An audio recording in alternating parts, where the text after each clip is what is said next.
Da kann ich noch einen Gegenfilm in HD. Ja, da passt sicher mehr drauf, als das dann mitkriegen. Oh ja, ein bisschen.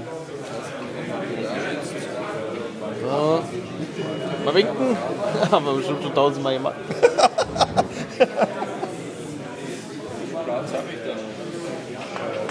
Ja, eine 64er PSD-Karte ist jetzt gleich voll. Der Rechner hier, Tja, ne?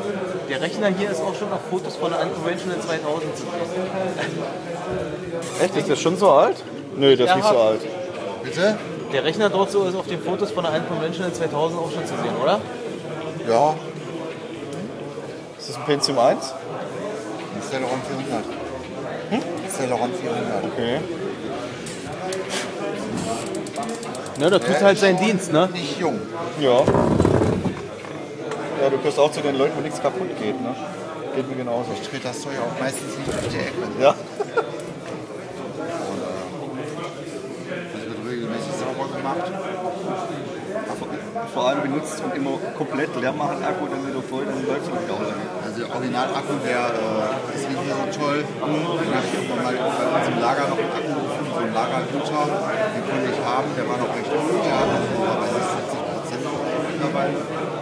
Der war noch 100%, als ich ihn gekriegt habe. Und da hat er schon 5 Jahre gelegen gehabt. Also, aber Akkus habe ich meistens nicht drin. Der Akku ist jetzt Ein Verschieber, ne? ja, Ach, das ist ja modern. 90 CDT, das ist glaube ich. Ich habe einen 430 CGT noch. Und der läuft auch noch gegen aus. Den hatte ich das letzte Mal dabei.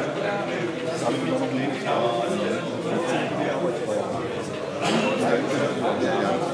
Ja, der ist ja auch schon neuer. Von dem war 50 Euro. Viel zu modern. Oder viel fast.